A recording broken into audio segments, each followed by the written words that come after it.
ụtụtụ ọma nụ ụmụ ọdịnala Igbo. Aga m bụkwa onye nke gị Ogbuefi EZE-ANA Ugochi tubelu na oraifite. Abụ m onye isi nchụaja na Ugochi tubelu ọdịnala tempụl. Anyị na-agba afa miri emi lụkwazi ọrụ mmụọ dị iche iche. Abụkwazi m onye isi nchụaja na ọdịnala restoration prayer ministry. Egwu ị ga-anụ ugbu a anyị ga-eji wee ma ụkwụ n'ala hụ egwu ya bụ ngalaba n'afọ maka mgbasa ozi. Abụkwazi m onye isi onye mgbasa ozi ọdịnala Igbo. Abụ m onye mgbasa ozi ọdịnala Igbo. My mission is to help people live better life. Anyị na-agba afa miri emi rụkwazị ọrụ mmụọ dị iche iche. Ana m anabata nwoke ma nwaanyị ndị na-esonyere anyị n'oge awa nke eziokwu n'ụbọchị taa. Tata bụ 29th May. Tata bụ ụbọchị anyị ga-elota ọtụtụ ndị enyi anyị, friends and well wishers, na ndị ụwa na-atụ n'ọnụ. O nwere ihe onyinye giveaway anyị gwara anyị ga-enye ha, no matter how small. Then ọ gwaziri ndị anyị ga-etinye na ndị ga na-erite elele na ya bụ ndị chọrọ ibido pet business ma ọ bụ ndị nọgoro na ya and already chọrọ ibost the more. Then I got work how we can work with them. So that is sin, because we are looking at bringing all the people I na-enyere aka under Enwena Foundation. Ngalaba Ogbuefi EZE-ANA Ugochi na temple my grandfather says in honor of his name. So I want to ndị mmadụ nọ under our payroll, ma ndị nọ under school scholarship, ma ndị nọ under medical care and rest of them. So today is a part of the program. Yes, ka nwa ga-eme anyị mesịa program ụtụtụ a. Then ka nwa ga-ebido by 12 noon. Ihe ji wee bụrụ 12 noon bụ na o nwere onye ga-esonyere anyị ya nwata nwaanyị ngwara ọnụ nwere fractured bone. Ọ ga-abịawa from Mbano, Imo State. Yes, ọ ga-anọ live. Ọ ya ka o ji wee bụrụ by 12 noon. Mana program ka anyị bịa tata bụ oge awa nke eziokwu. Ihe anyị ji bịa n'oge awa nke eziokwu abụ ihe niile ị kwesịrị ịma gbasara traditional marriage.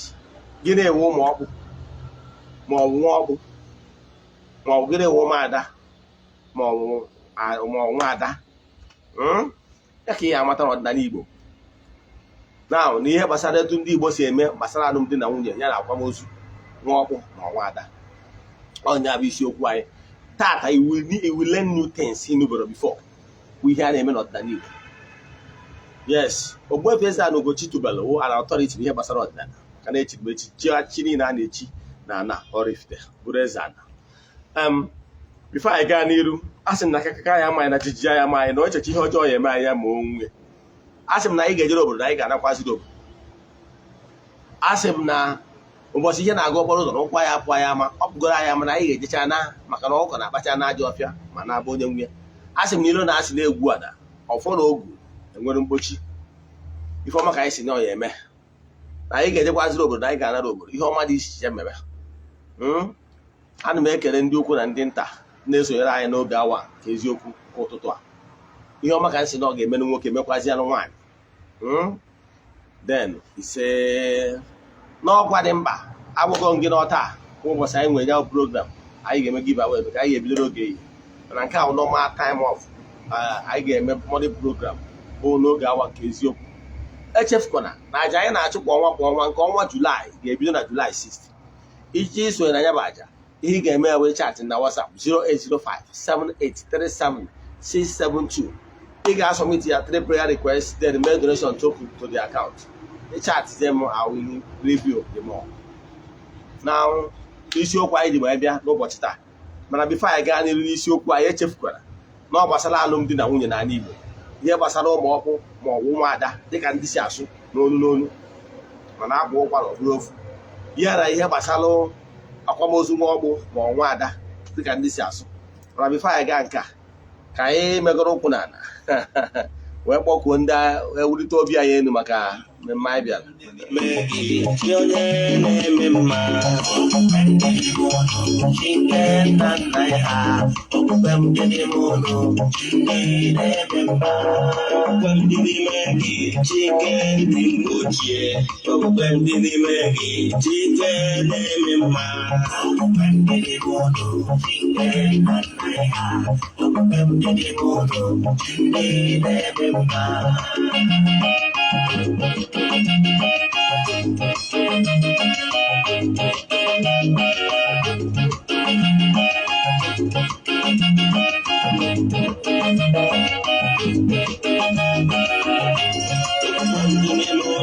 Chicken and my heart, when the mono, they name ma. When the mono, chicken and my heart, when the mono, they name ma. When the Maggie, chicken and my heart, when the Maggie, your name ma. When the mono, chicken and my heart, when the mono, they name ma. When did he make it? Chicken didn't go cheer. When did he make it? Chicken name ma. When did he go? When did he go? Chicken name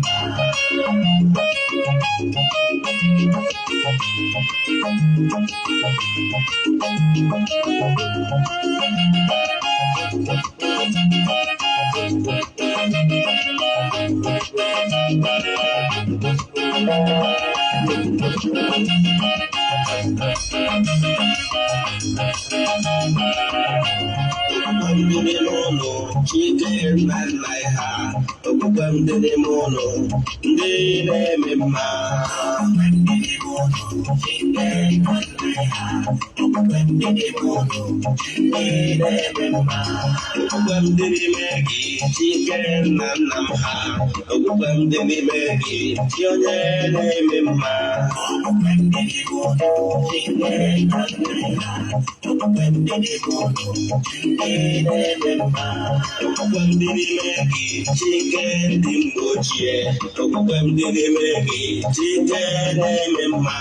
When the mono, chicken and my heart. When the mono, they name ma.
Cái đó bụrụ na ebe a ee ihe a na-eme tinye ndị ọgọ mmụọ kara aka na nọọ mgbe onye ji wee malụ na nke ikpeazụ a anyị ga-agbasadịrị ozi ọdịnala wee ruo na nsọtụ ụwa niile especially n'ebe ụmụ Afrịka nọ ya gazienụ n'ọfọ isiokwu anyị ji bịa n'ụbọchị taa bụ gịnị bụ alụmdi na nwunye n'ọdịnala Igbo. Nke bụ ihe bụ isi alụmdi na nwunye bụ mgbe nwoke na nwaanyị kwekọrịtara na ha ga-ebi dịka onye enyemaka dịka di na nwunye. Ọ ihe ọ pụtara. Etu o si wee dị n'ala Igbo ka o si wee dị na mpaghara akụkụ ụwa niile n'asụsụ dị iche iche na agbụrụ dị iche iche. Ka m kwuo otu olu akwụkwọ ndị ụka ọbịa a na-akọ akụkọ gbasara Virgin Maria ndị ụka Rome wee kwụsị na Virgin Maria bụ onye ikwu na ibe kwekọrịta na nyara Joseph onye kapịnta ga-abụ alụ di na nwunye. Onye nyara ikwu na ibe kwekọrịtara na ha ga-alụ di na nwunye. Ọ bụrụ onye fada ma onye bishọp ma onye pastọ kwekọrịta. Ịghọtara ya? So what is marriage?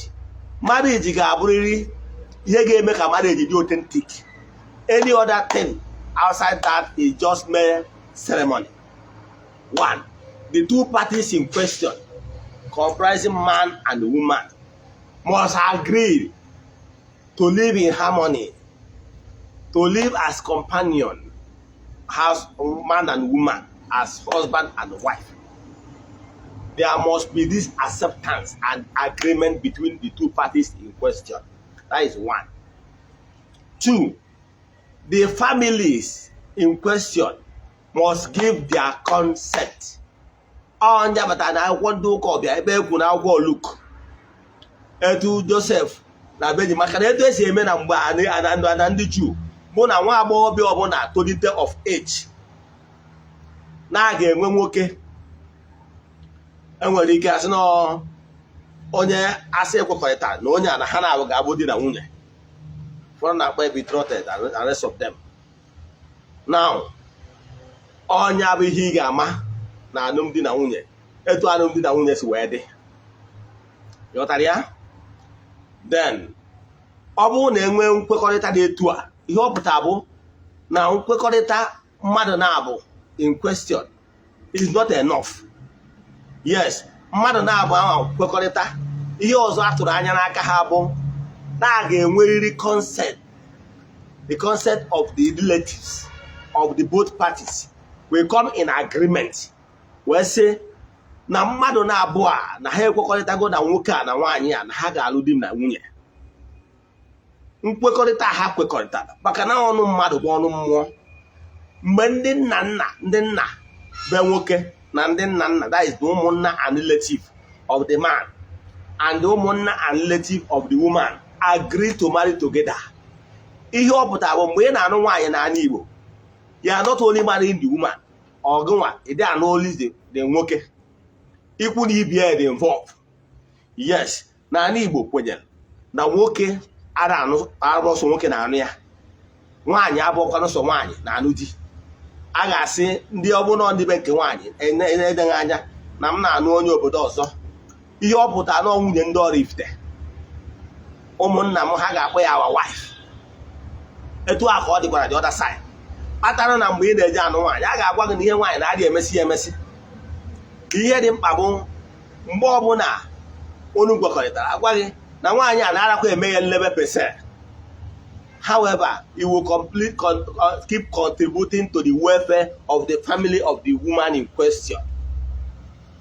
Ọnya ka eji asị na ọgọ bụ chi onye. When you will be of help to your family, father-in-law or to your mother-in-law, iburugo chie na ịgbata dị ọsọ enyemaka n'ụdị a. Ịghọtara ya? So ọ bụrụ ihe a na-eme na nzuzo. Ihe a na-eme a na-akpọ alụmdi na nwunye nwere spiritual connection.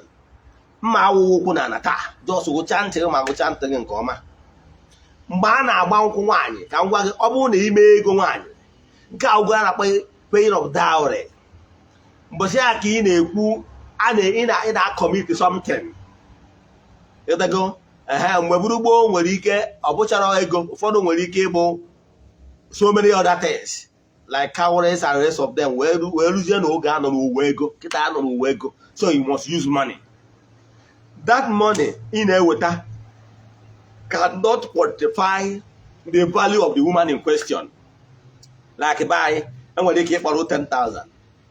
Mana imagine about 10,000 a family in question like Mwa. Mbenkel one name one ye. Ihe a eme wa agụcha ego. E were kwa ego anyị chiga as worth 1,000 n'ime for family worth 500. One kwa family ye kwa he were kwa ego ha mana whatever but he will charge the whole money more he chiga some. Does not even quantify the real cost of the woman. So, here on order, the family they are lending the woman to you. Yes, he's lending. Yes. Family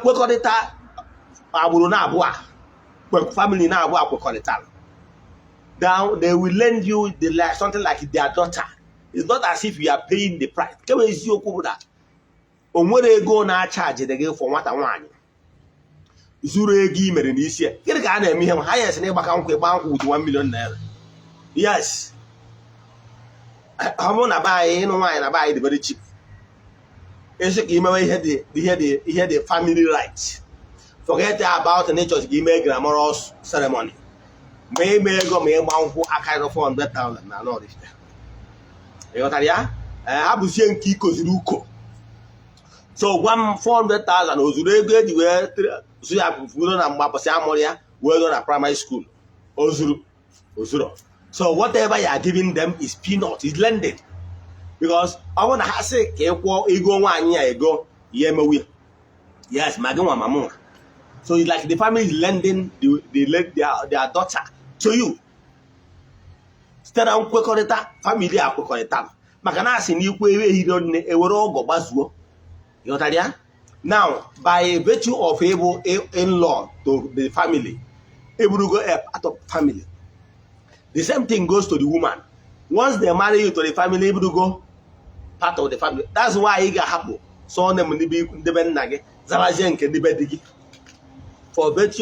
virtue of that particular agreement. Now, yen na check what game no on Odinana rights, but the remarriage. Happen no Igbo stuff. Marriage one, the family in question will give their consent. Now, for you go away be a witness na more. Na what I want ya, na go ya. Kage na anu wadi na nwunye. Therefore, oge nwe something ị ga commit. Ade agba ka abia na mgbe mmụọ. So oge nwere ihe ị ga commit. Go say that you we are committed. And all that bride price ya nwa nwoke ga mente. Iburu nwoke ikpona ka ọ bụrụ nwaanyị wetara ego dị wee kwụ ụgwọ n'isi ya. Yes, all very important. That ya bụ ya hard earned money. You got ya? That money ahụ ịtụkwasara n'isi ya mere ụdị head. That ego ahụ i mere n'isi nwaanyị. Onye abata na nwaanyị ahụ asị bido ụbọchị anyị mere ego n'isi nwaanyị. You can lay spiritual claim. This is one you by then, the woman supposed to be submissive to you as the head of the family. You know what I mean? Now, so that symbolic money and on top. No committed the money in question. Always significant meaning that they're going to commit. Now, we may say a family, I hope the family and another go. You hope that I go their consent. Yes, the family must accept the money to show that truly they have given their consent. And that family, the living members of that family represent the ancestors of the woman in question. So make sure because he never brought it. Yes, we need the consent of the parents. Now, all the spiritual is legally married. Yes, that is going to was an issue. But I'm an Igbo. Mbobo na anugudolu, mkwakorita, ewesi na ogarozi. Ihe a ga-eme return that money, bride price paid. Yes, that bride price you can make in a claim spiritually. This is my wife. Spiritually, manammo, enwere ndị mmụọ ga-agba aka ebe n'ụbọchị dị etu a. Na ọgwụ kwuru the bride price. Emesịa ya atụọ mmanya n'ala. Kuna matter the significance of those culture na-eme. Emesịa nke awa abịa ama ego for the immediate family of the lady in question. Now, emesịa ego nke awa. The second stage bụ mgbe a ga-get see the larger family through ụmụnna involved.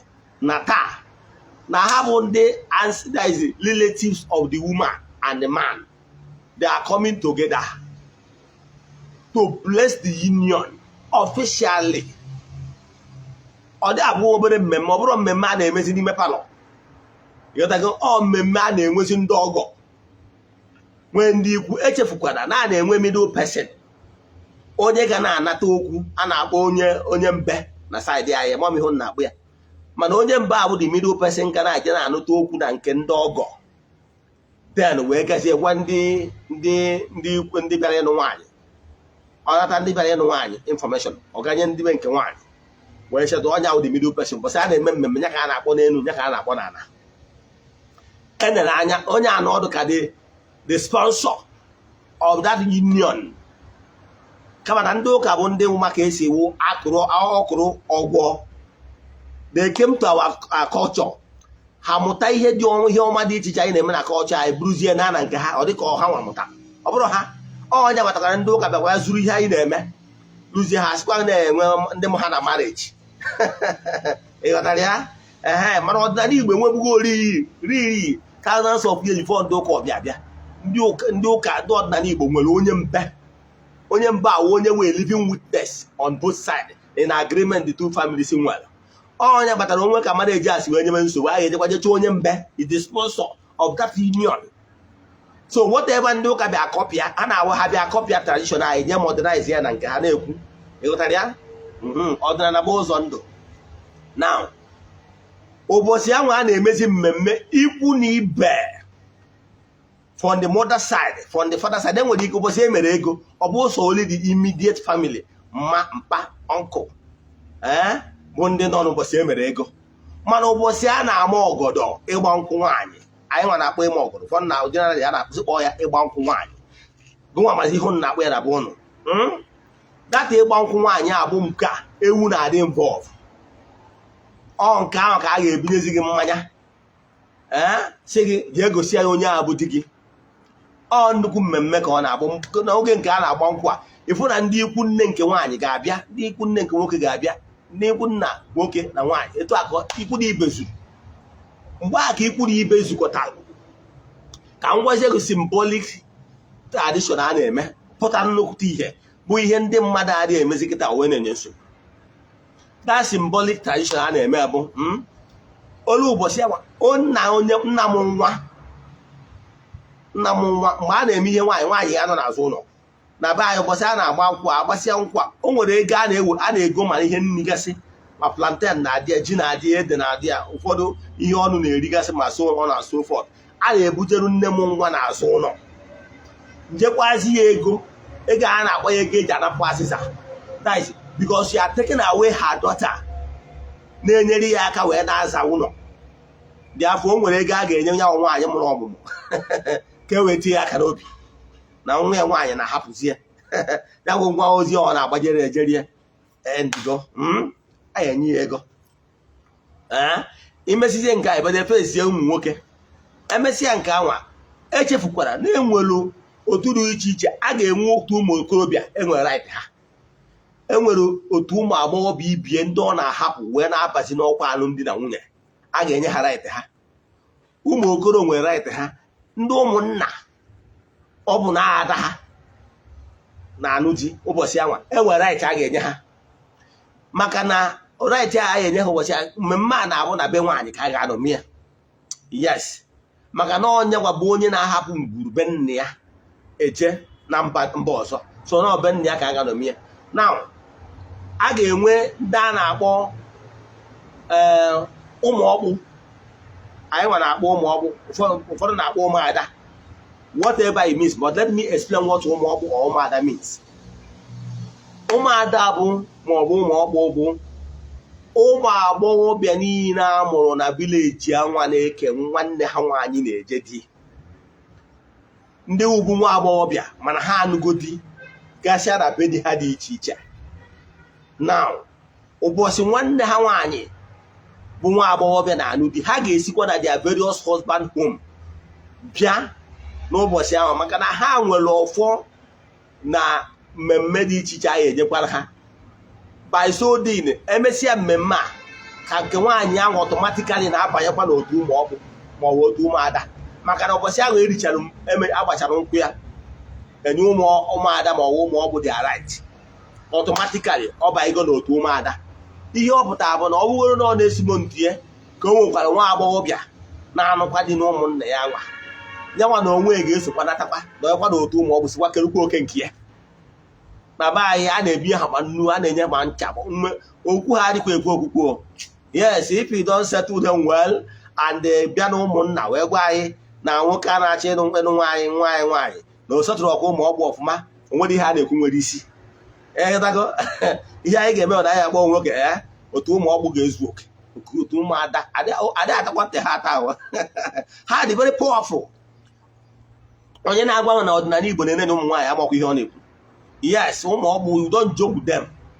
Yes, a na-ejiri ha egwu imejọ ụmụokpu mmejọ ọnwa ada o wee tere gị akara rawa. Ụfọdụ onwe nke a na-enwe mmejọ mmemme, ụfọdụ imejọ ọnwa ada o wee chi ọhụụ n'ala, inwego problem a na-akpọkwa alụ akpụ.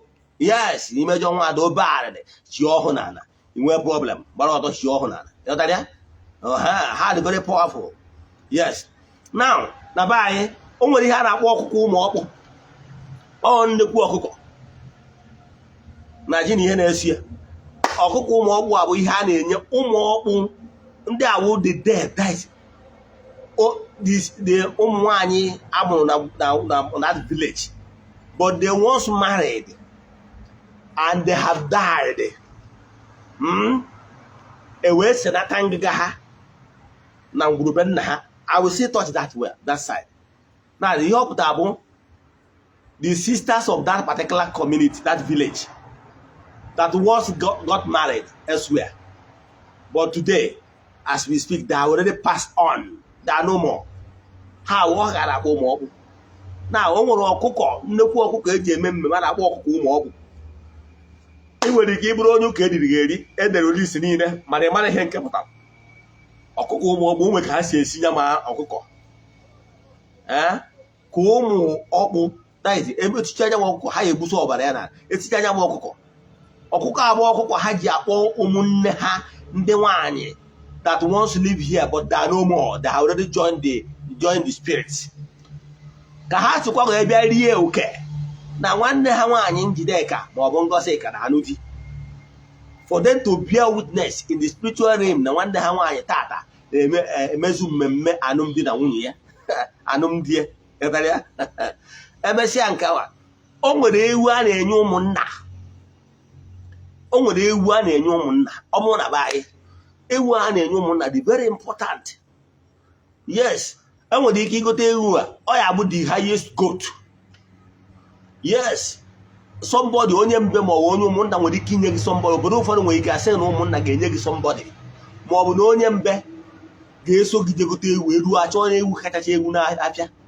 Na be anyị ewu a pe mpe a na-agba ịta, asị na ya ekwero. It will take you maybe some money again to add to pacify our village people, the village heads, that is ndị ụmụnna, to accept that goat. Maybe it's not up to the standard, the height. Ihe tinye something a na-akpọ ya iji ego eji ebu ya afọ. Therefore, ọka ọ bụzie na oru elu na orugo. That ewu a wee ewu ụmụnna ga-egbu, egbucha ewu a eke ihe onye ọbụla na-atụ ụtụ ụmụnna so na ụmụnna. Ọ wụrụ obere obere ka o ruturu onye ọbụla, ọ ga-aba na the whole family. Because n'ọnụ mmadụ ọnụ mmụọ ụmụnna ndị dị ndụ na-anọchite anya ndị ichie, that is ndị nna nna ndị ngworo anwụ sonye n'otu ndị ichie. Maka na asị na na-ata Igbo n'ilu n'ala Igbo si na onye maara nna ya maara ndị Igbo. So when ndị dị ndụ duchitelu on behalf of ndị ichie, ndị nna nna ngwodoro anwụ, ihe ọ pụtara that the ancestors have partake in that ceremony. For that singular act of igbu ewu,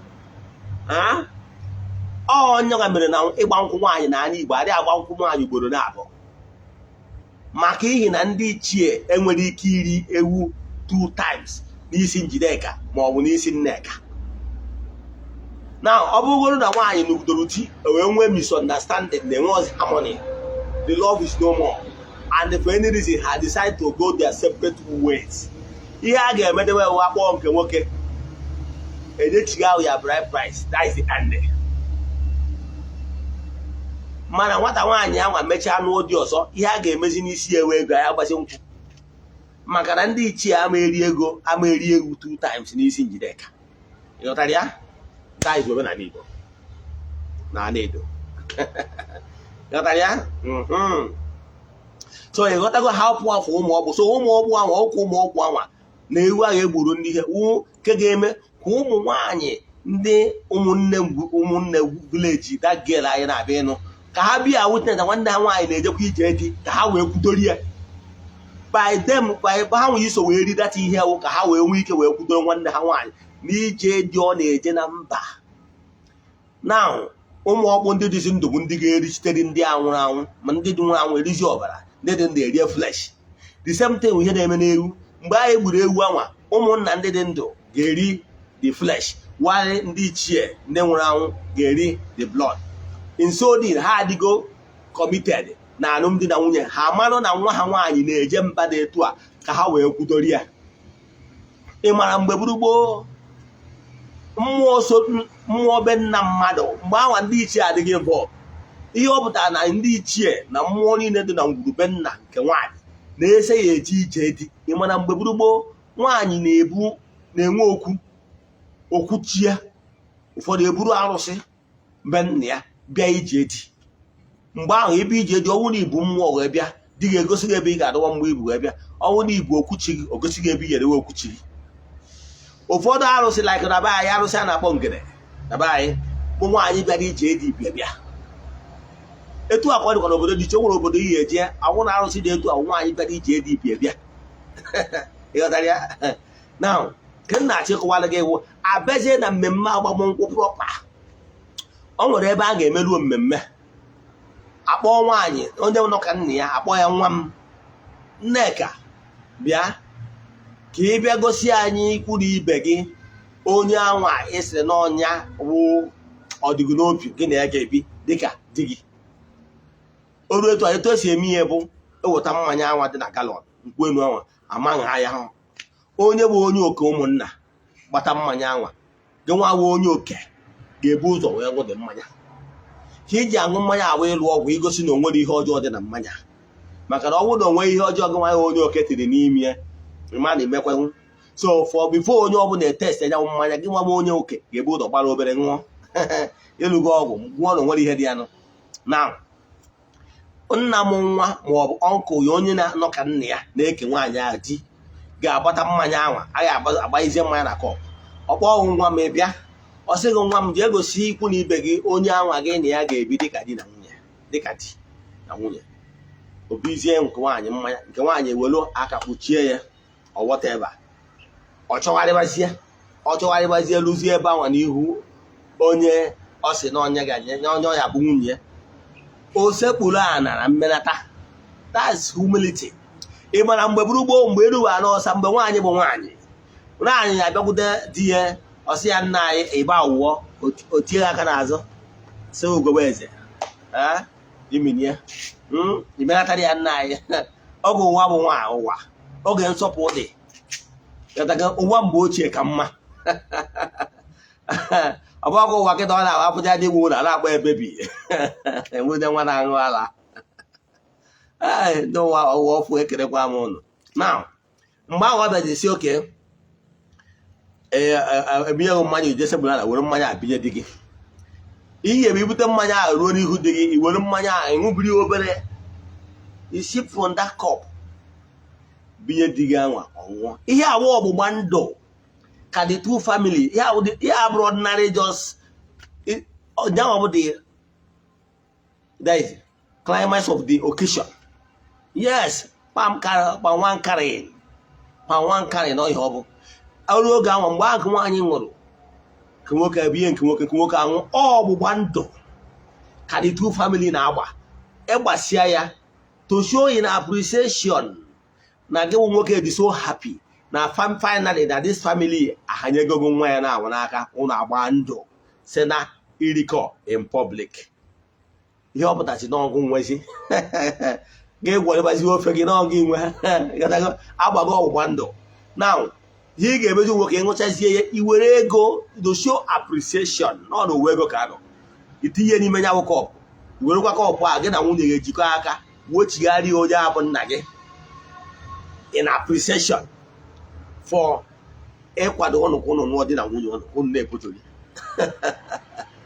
na mgbe o bejaziere ihe nna m nwa ga-eme ọsọ nsebụlana o wee gụbara n'ọfọ mgbe onye a na-agọrọ n'ọfọ bụ nna nyanwa ji ọfọ okenye mgbu ọ na-aga ọfọ onye echefura na onye nwa bụ the mouthpiece of that family nyanwa ọgwụ na family nwere ọfọ okenye na ọnya ji ọfọ okenye ọnya nwa agọzi ọfọ wee kpọkwuo ndị nna nna ha echefukwara na onye ma nna ya mara ndị gboo ya bụ onye gara akpọkwu ndị nna nna si ndị nna nna doo na taa na Nneka na-eje alụmdi na nwunye ha ji nọnyere ihe na ọ ga-ama ozuzu nkwọ asị ihe na ọ ga-ama ozuzu eke asị ihe ọsị na ya ga-ama okuko ozuzu orie asị ihe asị na ọ ga-ama ozuzu afọ na ọ ga-ama ise asị anaghị ihe o wee sị ha na ha na-aga ọfọ na ọnwa ite naanị na-abịa n'iru na-aga enwe ebidogowa ụmụ nwa dị ya na ọgọwa ọfọ dị iche iche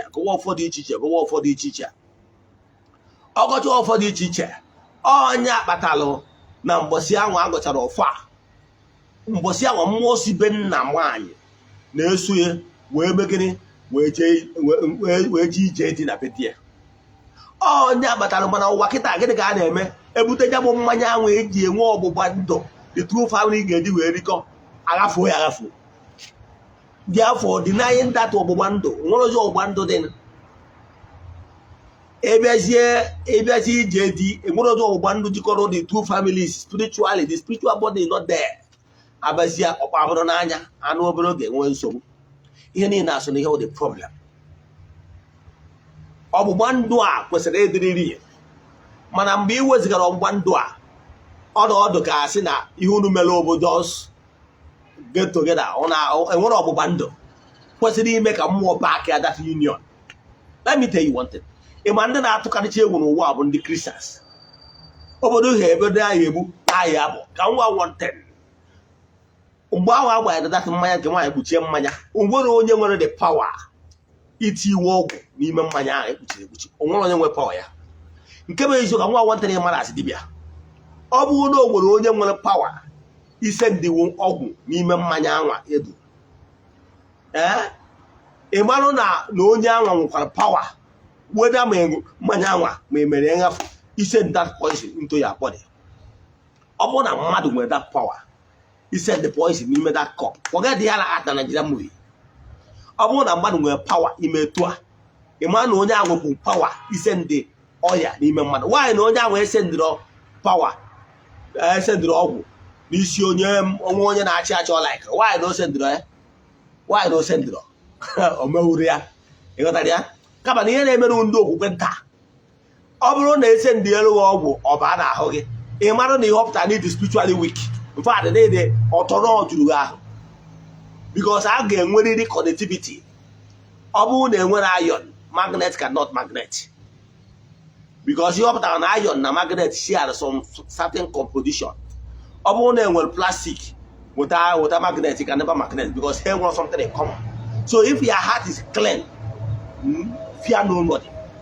Maybe you head knows or can achieve no matter I am a weird thing. You go, I am a girl of what she acquire. So I'm not taking one of you to know. Yes. May here was the email or one to come out with so come more than now with so call I will go with the jebedi, but bo one anybody j the way majoya or bear in Gene more than more than there. Can you see who I'm pure as a gabata? Only JD gonna more than the garden. I know get this, I know the more than that is so JD. I do over down and me working. You broke one woman now. The family get just a better. You got that? Do an info. You will thank me later. Nkabofu. Nkebo I was a rema. But I want to Basaro mob. Why you get involved?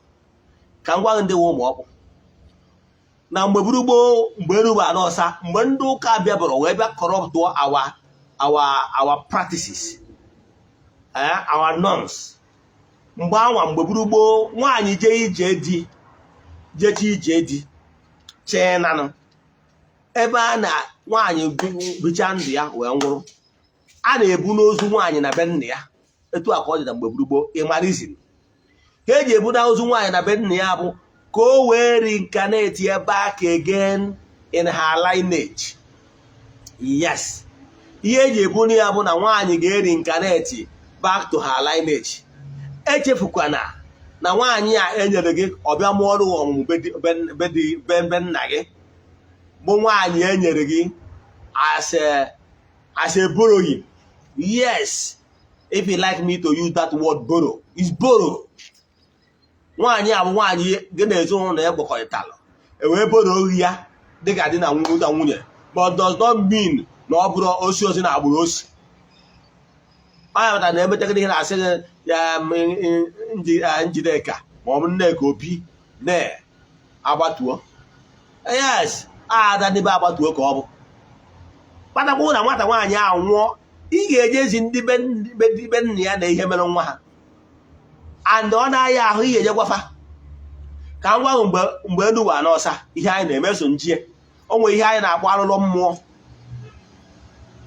alụlọ mmụọ mgbe eji alụ mmụọ ma ọ bụ ụfọdụ emejajiri ikpeazụ ndị mma kpọwa ije Krismas n'ikwu nne gị etu anyị si mee mgbe ahụ mgbe elu wa n'ọsọ mgbe ụwa dị mma ị mara ọrụ ụwa ka cousin na-edina cousin ibie nwanne na-edina nwanne ya in the name of ignorant ịghọtara ya mana ọ dịrị etu a mgbe burugbo mgbe elu wa n'ọsa ihe mere mgbe ahụ esokwa m jee n'ikwu nne mgbe ndịrị ụmụazị etu esi eme ihe bụ lese na ngwurube nna m na ụmụnne m ndị nwaanyị niile nụrụ di na mba dị iche iche o nwere oge ọ ga-eruo ha niile na di ha na ụmụ niile ha mụrụ na ngwuru niile ha jere ije di ha niile ga-aka ofu ụbọchị ha ga-abịa na be nna oge nke anyị akwara yunifọm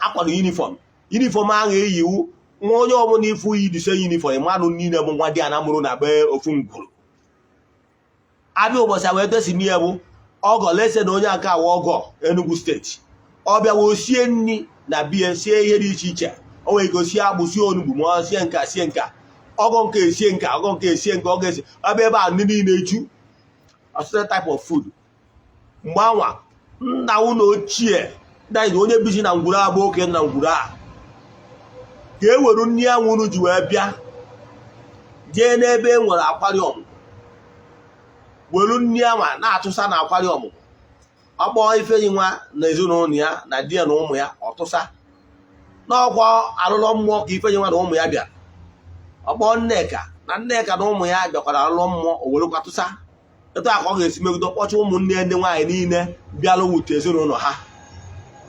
A ga-eje kene akwari ọmụmụ dị na ngwurube nna nke nwaanyị maka na akwari ọmụmụ sokwu ya o wee jee na be di ya wee mụọ ọmụmụ.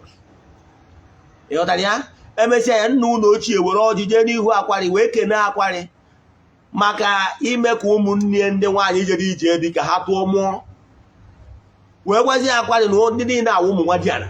Ọdịdọ n'ala Igbo ada eji nwadiana egwu egwu. Nwadiana ọtụtụ nwatakịrị ebe nna ọ na-ekwu nne ya ana iwu ji na ọ bụrụ na ị na-ekwu nne gị na ndị ikwu nne gị ga-enye gị ana obi adị agbata ya drọ. Ịghọtara ya?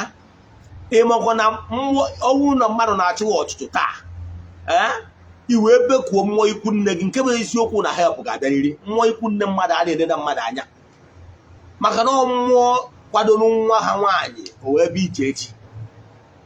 Try this and let me and thank me later. Mmụọ ikwu nne gị jegoneta mmụọ ikwu nne gị iwerugo ji na ọkụkọ goro nkwụ na ọjị wee jee chọọ onye na-emekwa mmụọ ikwu nne gị wee yọọ mmụọ ikwu nne. Mana ọ bụrụ na iso na ndị Imo ekelekwa m ụnụ sọrịnụ, mana ama nnọọ ndị Imo ka eriri karịa.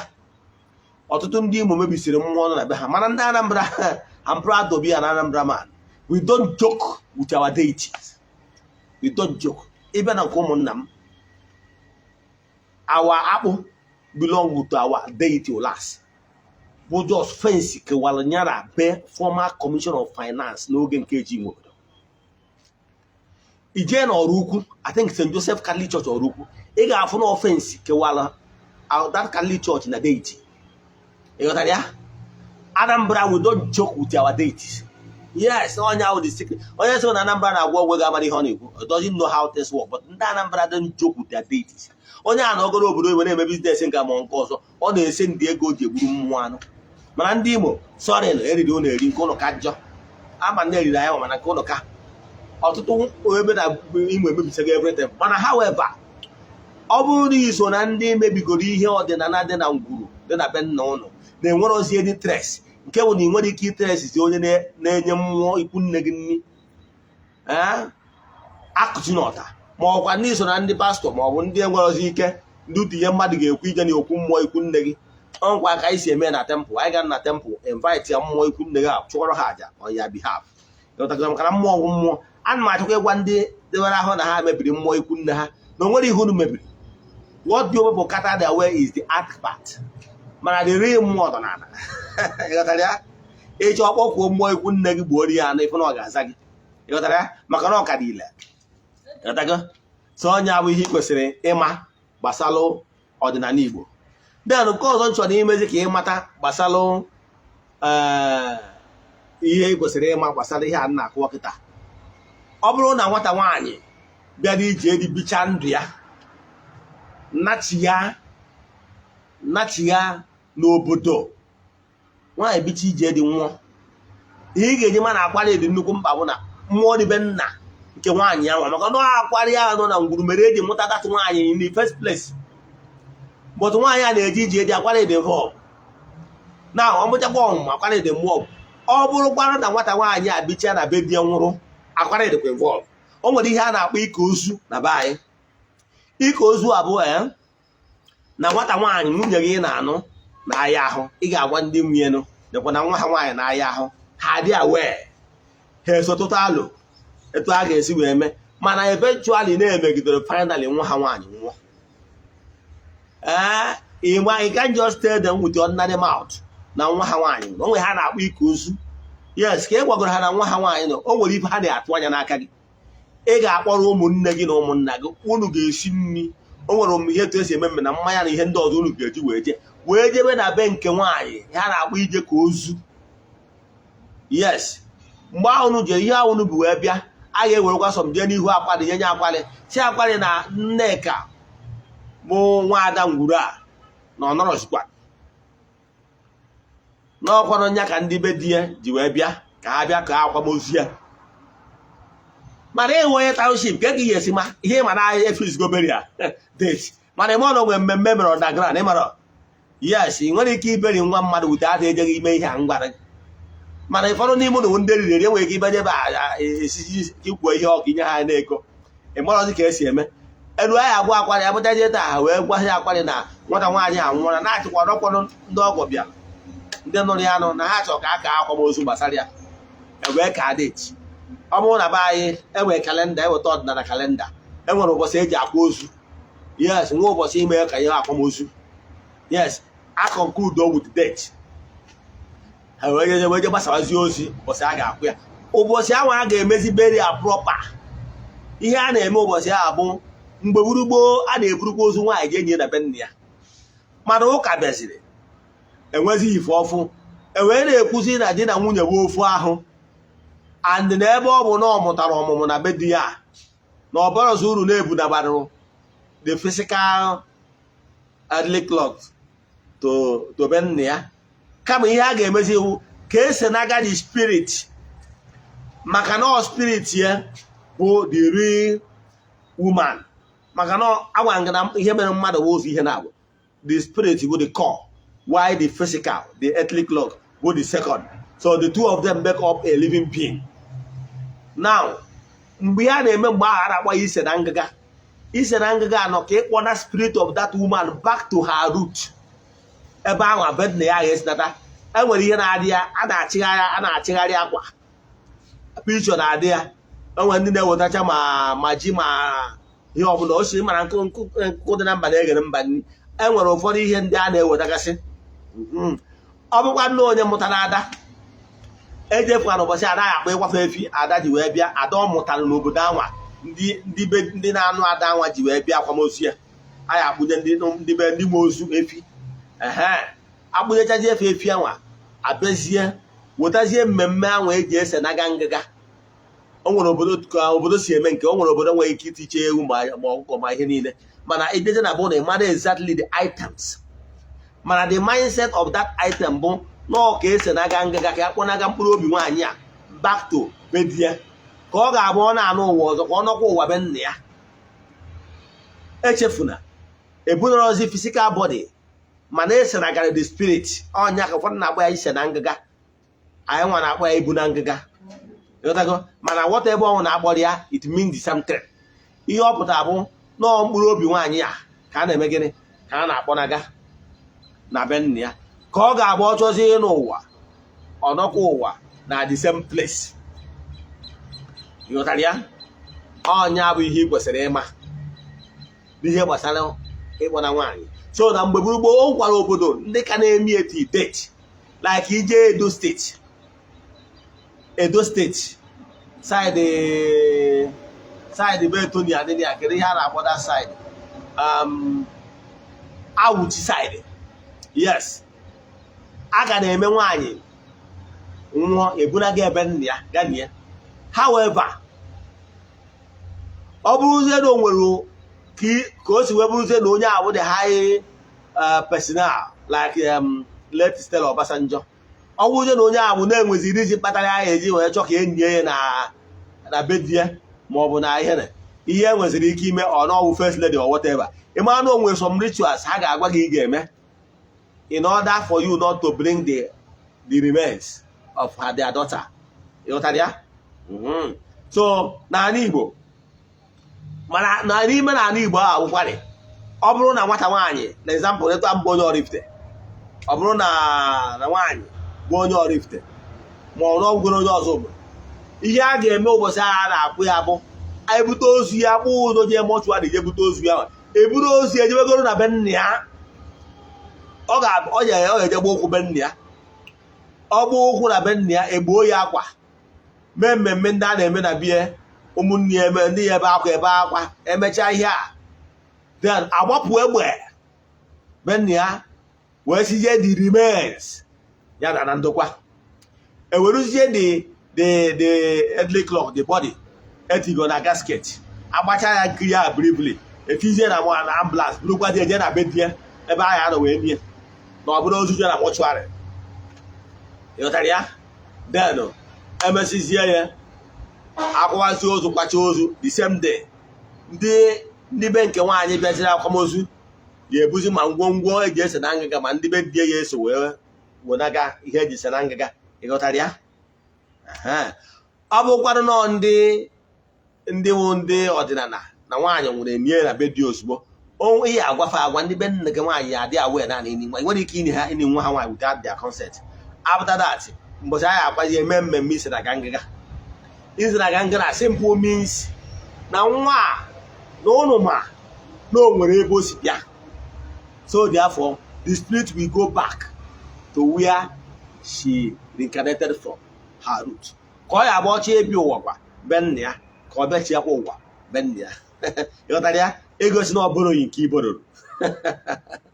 Ọdịnala Igbo dị nsọ, ọdịnala Igbo amaka. Ada agba ọdịnala Igbo draw. I'm very proud to be an Igbo man. If I still have another time to be here on earth, I will still remain an Igbo man as an entitled man. Ekenekwa m ụnụ. Ọ bụrụ na ị chọrọ ịwọchị nkụzi a in full, ọ na ị chọrọ ịwọchị nkụzi niile anyị na-akụzi n'ọdịnala Igbo kwa ụbọchị, jee na my YouTube channel Ogbuefi EZE-ANA Ugochi tubelu oraifite. Ọ bụ ya bụ afọ ihe eji nweta na Facebook page Ogbuefi EZE-ANA Ugochi tubelu oraifite. Anyị nọkwa na TikTok, anyị nọ na Instagram, the same name.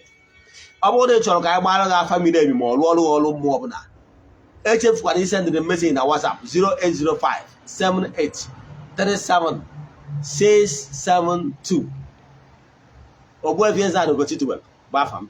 Anyị ayọrịkwazi egwu, anyị yọrịcha egwu, anyị wee fezie aka ya gazie ka anyị mee n'ụkwụ na ala n'oge awa nke eziokwu.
Chineke furu ka eme ụlọ o mere n'ime ndụ m mgbe bụrụ onye akaebe. Ọ bụ akụkọ ihe mere n'ime ndụ m ka chọrọ ka m kọrọ gị. Ọ bụ akụkọ mere eme. n'arọ 2020 mgbe enwe COVID-19, precisely 7th of April, ị ga-elota that total lockdown enwere nationwide. Mana before that total lockdown na 7th of April ka m si Abuja wee nata na be nna m. Mana before nke eme, a na-akpọbụ m ọkpụkpọ oku ka m gasị oku m akpọrọ m ịzọ ndụ ndị mmadụ iji onyinye amara Chineke nyere. Mana maka iyi na-eriri m eri site na ndị ụka ọbịa, agbakụnyere m eziokwu ndị nna nna na-akpọ m ka m bịajere Chukwu na mmadụ ozi. Mana mgbe mpịawa azụ mbido, ihe ji wee kọrọ akụkọ ahụ maka gị onye akpọrọ ọrụ, ị nwere ike iso na ndị na-agba ọsọ dịka Jona. Ihe dịka ihe mere Jona na-eme ọtụtụ ndị mmadụ n'ụbọchị taa, maka na agwa Jona ya jere obodo Ninive ka ọ gazie ozi wee gwa ndị mmadụ ka ha si n'ajọ omume wee chegharịa. Jona wee sị mba, na ndị a dịzabụrụ ka ha nwụọ n'ime mmehie ha na ha enweghị ntị. O wee nweta mpịawa azụ. Amanyere ya Jona azụ tụrụ Jona wee kpọjee n'obodo Ninive wee je gbapụta ya. Amaghị m ọnọdụ ịnọ ya, iso nwe na ndị na-enweta mpịawa azụ n'ụdị dị iche iche. Mpịawa azụ gị nwere ike iso site ndị gị wee na-edu gị aka. O nwerekwara ike isi na nwunye gị, ọ nwekwara ike isi na ụmụ ị mụrụ. Mpịawa azụ abụghị iwe jere n'ihu ọrụ gị, maka na o nwere onye n'idiri ka ikwubiere ya okwu ka udo obi wee dị, ka chi dị mma wee dị. Onye na-etu a, ọ bụrụ na ikwubi ya okwu n'isi onye na-etu a, onye ahụ enwere onwe ya akọrọ ha akọ. O nwere mmadụ na-nwere ike inwe ofu nsogbu, na-enyekwa onye nwere onyinye onye akpụrụ okwubi okwu n'isi mmadụ na-abụ a, nke ofu onye adị mma ka onye nke ọzọ ama adị mma. Ihe ọ pụtaghị abụghị ike onye akpọrọ ọrụ akwụkwọ, kama na ihe ọ pụtara bụ na ọ bụrụ onye nwa ga-ekwubiri onye nke ịbụa, onye enwetaghị ọgwụgwọ na nsogbu ya. Ọ bụrụ na ọ daruo n'ebe akwa na-asị Chukwu okike, kere ihe nke m ji wee dịzi iche na ndị ọzọ enwerechago onwe ha n'ebe arịrị. Gị nwa bụ onye akpọrọ ọrụ kwesịrị ije n'ihu ọrụ gị ka ị wee nọrọ wee zuru onye na-etu ada mgbe mkpa wee kwubie okwu n'isi ndụ ya ka o nwere onwe ya. A ga na-abịa na-apịawa gị azụ. Ihe eji apịawa gị azụ bụ ka ije n'ihu ọrụ gị ka ị wee kwubiere ndị na-etu a n'ebe akwa na-akụ ọta okwu ka e wee ọja bụ ihe ị kwesịrị ime. Ịnọ n'ihu ọrụ gị, ị ga-egbara ntị ihe ndị mmadụ ga-ekwu. Ị gara ntị ihe ndị mmadụ ga-ekwu, gaa n'ihu ọrụ gị, maka na ọ n'ihu ọrụ gị ka ị ga-anọ wee n'ude. Ị gaa n'ihu ọrụ gị ka o wee gaziere gị.